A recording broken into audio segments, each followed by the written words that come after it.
Ms. Nadia Samdin.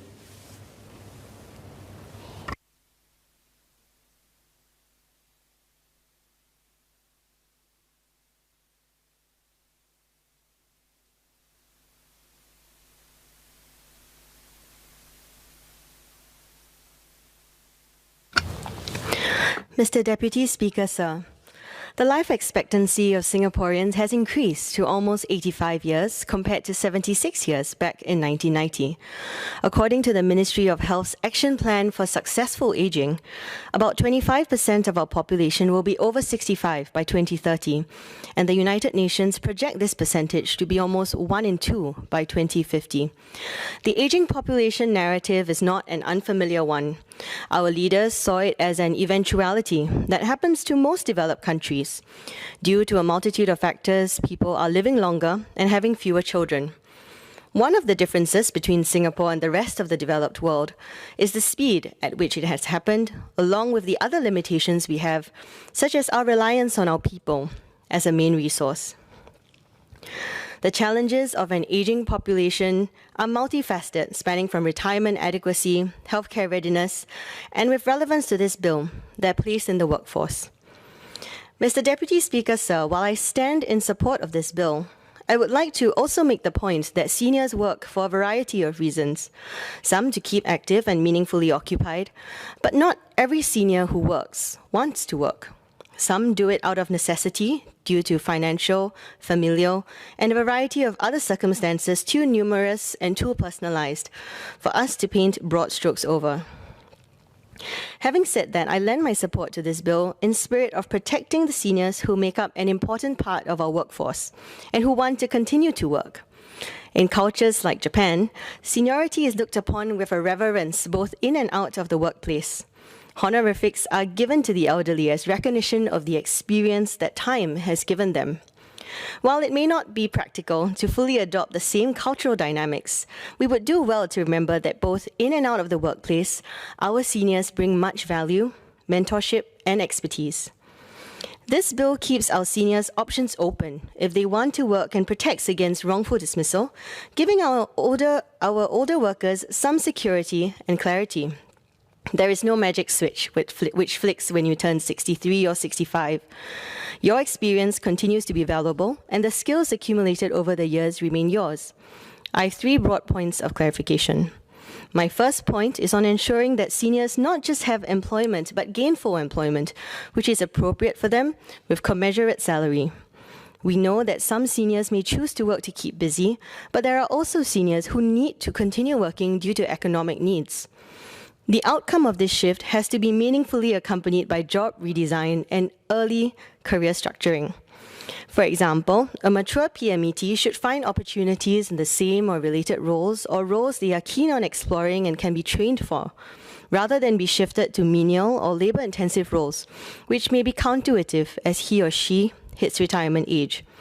As we continue to raise this age to 65 by 2030, we also need to ensure that our employers actively rescope job roles and back-end processes to unlock the true value of our seniors. Sometimes, this could mean scoping down roles with appropriate salaries if older workers do not wish or are unable to continue the same job at the same pace.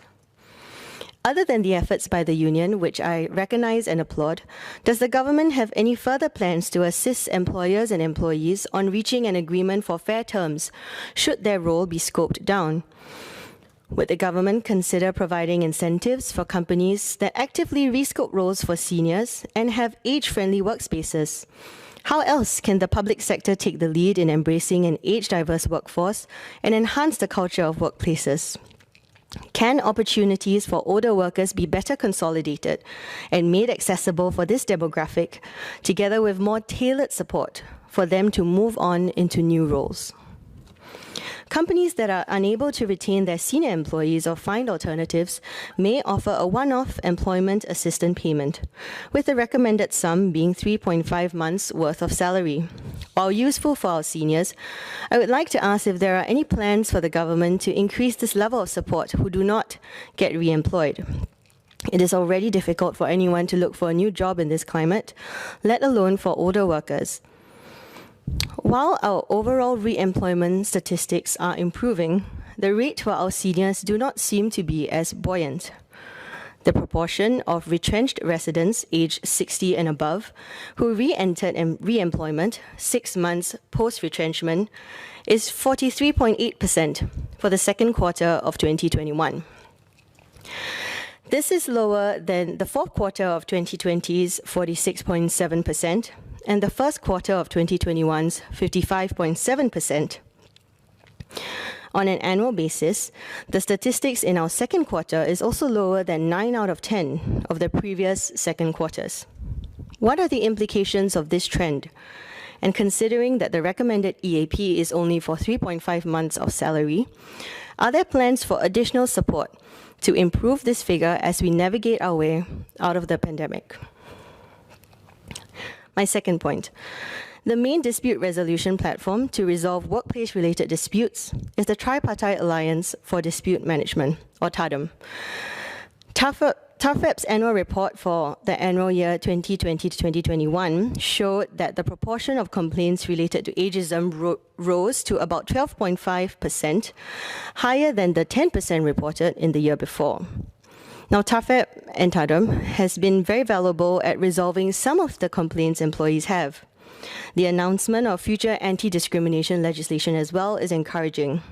However, while employers cannot forcibly retire elderly workers based on age, it remains that unfair dismissals may happen under the guise of other benchmarks.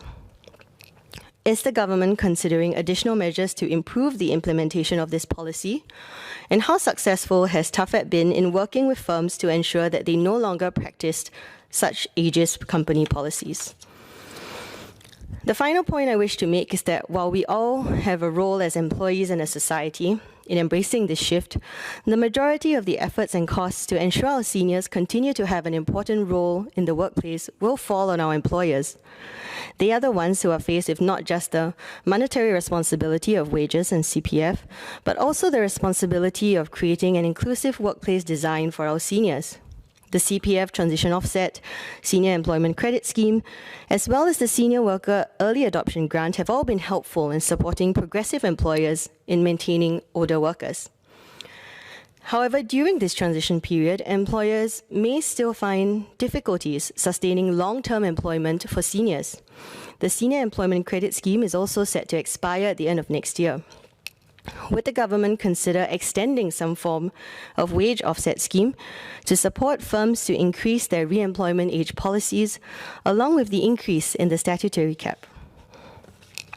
Furthermore, there are also members of our pioneer generation who still face further difficulties in saving for their retirement, even beyond 70 years old. Would the government consider extending further assistance to employers who are specifically supporting workers over 70 who choose to work, instead of only supporting based on internal retirement and re-employment ages? Mr. Deputy Speaker, sir, the demographic shift we are facing is one that is significant.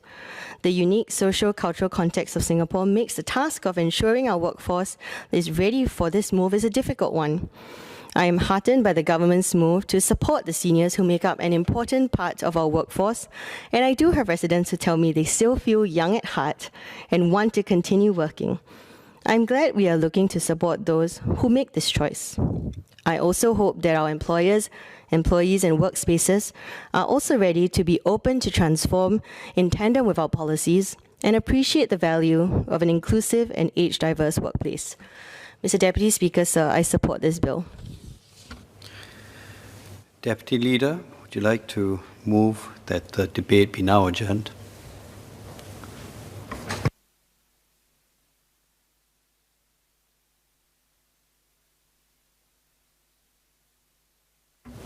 Mr. Deputy Speaker, on behalf of the Leader, I beg to move that the debate be now adjourned.